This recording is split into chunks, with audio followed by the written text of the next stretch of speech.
Hello everyone, welcome back to the Majjhima Nikaya series. Majjhima Nikaya, Summary and Practice, Lesson 2, the Discourse on All Taints. Today, we will explore one of the Buddha's most practical teachings, the Discourse on All Taints, Sabbāsava Sutta.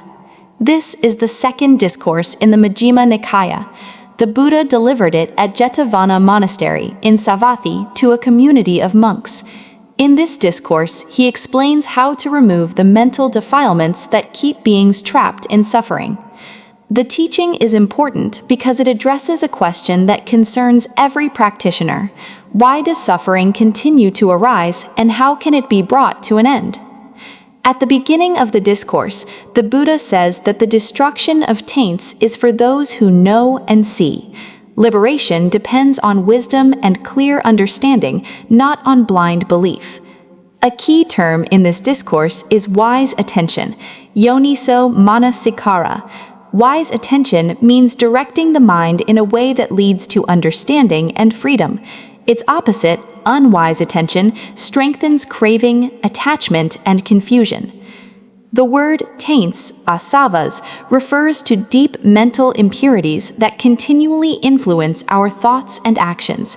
The Buddha highlights three major taints: the taint of sensual desire, the taint of becoming, and the taint of ignorance. One of the most striking parts of this discourse is the Buddha's warning against getting lost in endless speculation. People often wonder, did I exist in the past? Will I exist in the future? Or do I have a permanent self? The Buddha explains that becoming obsessed with such questions often creates more confusion than wisdom. He describes this as becoming trapped in a jungle of views. Instead, he directs attention to what is truly useful, understanding suffering and its causes. Rather than debating metaphysical theories, practitioners should investigate the Four Noble Truths. This is suffering. This is the cause of suffering. This is the end of suffering. This is the path leading to the end of suffering. By understanding these truths directly, one begins to remove ignorance at its root. The Buddha then presents 7 methods of eliminating taints. The first method is elimination through right understanding. By seeing reality through the Four Noble Truths, a practitioner gradually abandons personality view, doubt, and attachment to rites and rituals. Wisdom weakens these feathers and opens the way to liberation. The second method is elimination through sense restraint. We constantly encounter sights, sounds, smells, tastes, physical sensations, and thoughts. Without mindfulness, these experiences easily trigger greed, anger, jealousy, pride, or fear. Sense restraint does not mean avoiding the world. It means meeting experiences with awareness so that the mind is not carried away by them. The third method is elimination through proper use of necessities. The Buddha teaches that clothing should protect the body, food should sustain health, shelter should provide safety, and medicine should cure illness. When material things are used wisely rather than for vanity or indulgence, craving loses much of its power. The fourth method is elimination through patient endurance. Life inevitably includes heat and cold, hunger and thirst, sickness and fatigue. We also encounter criticism, insults, and disappointments. The Buddha teaches that not every unpleasant experience needs to be resisted. Some difficulties can simply be endured with mindfulness and understanding. The fifth method is elimination through avoidance. Wisdom includes knowing what to avoid. The discourse mentions dangerous animals, unsafe places, and harmful companions. In modern life, this may include environments that encourage addiction, dishonesty, anger, or reckless behavior. Avoiding harmful conditions is often wiser than trying to overcome them after they have already affected the mind. The sixth method is elimination through removal. When thoughts of greed, hatred, cruelty, or ill will arise, they should be recognized and abandoned. If such thoughts are repeatedly entertained, they become stronger. Therefore, practitioners should learn to let them go as soon as they appear. The seventh method is elimination through cultivation. The Buddha teaches the development of the 7 factors of awakening: mindfulness, investigation, energy, joy, tranquility, concentration, and equanimity. These qualities gradually transform the mind and support the growth of wisdom. One of the great strengths of this discourse is its realism. The Buddha does not offer a single solution for every problem. Some defilements are overcome through wisdom. Others require restraint, patience, avoidance, active removal, or long-term cultivation. Different problems require different remedies. That's all about the summary. Let's move on to the practice. Hello everyone. This is how we can apply this teaching in daily life.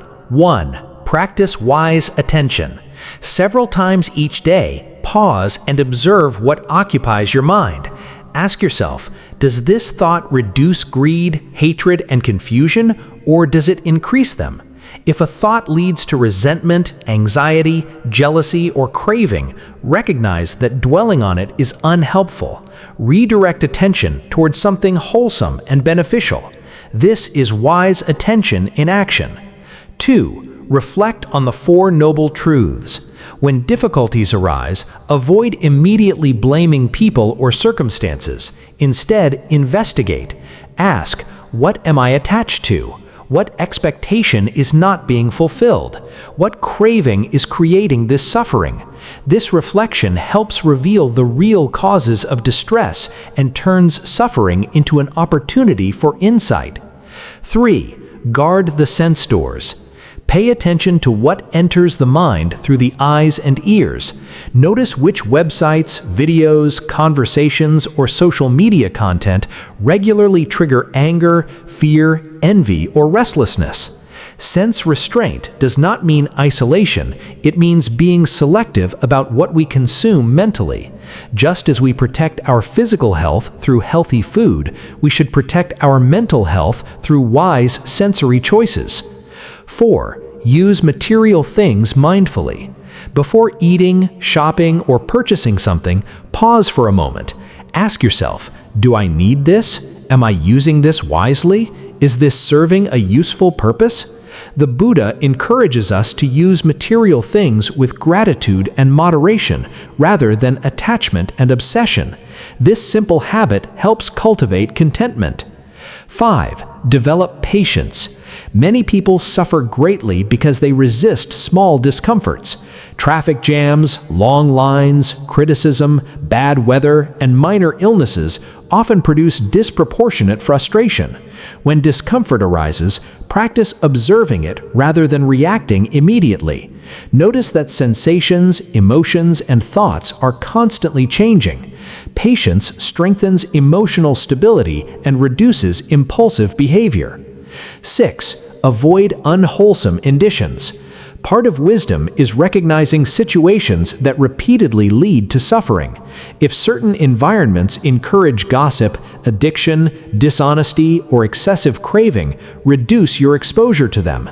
Likewise, seek out good friends who encourage ethical conduct, mindfulness, and wisdom. The Buddha frequently praised spiritual friendship because the people around us strongly influence our habits and values. 8. Let go of unwholesome thoughts.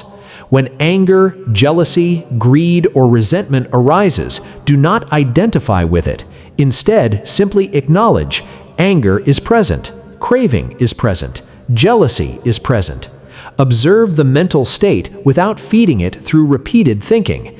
Then redirect attention to the breath, kindness, gratitude, or another wholesome object. The sooner an unwholesome thought is recognized, the easier it is to release.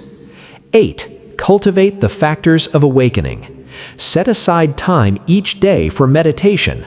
Begin with mindfulness of breathing.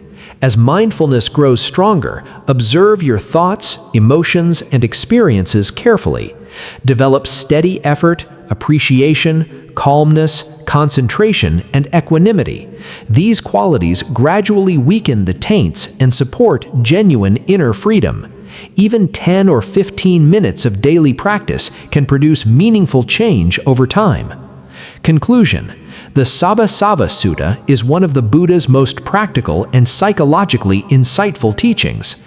It explains that suffering persists because of deeply rooted taints that distort perception and fuel craving, attachment, and ignorance.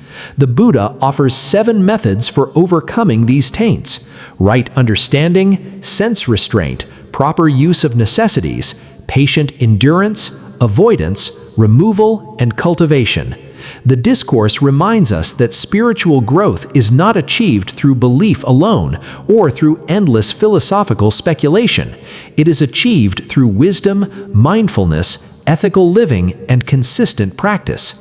By applying these teachings in daily life, we gradually protect the mind from harmful influences, weaken the causes of suffering, and move closer to the peace and freedom taught by the Buddha.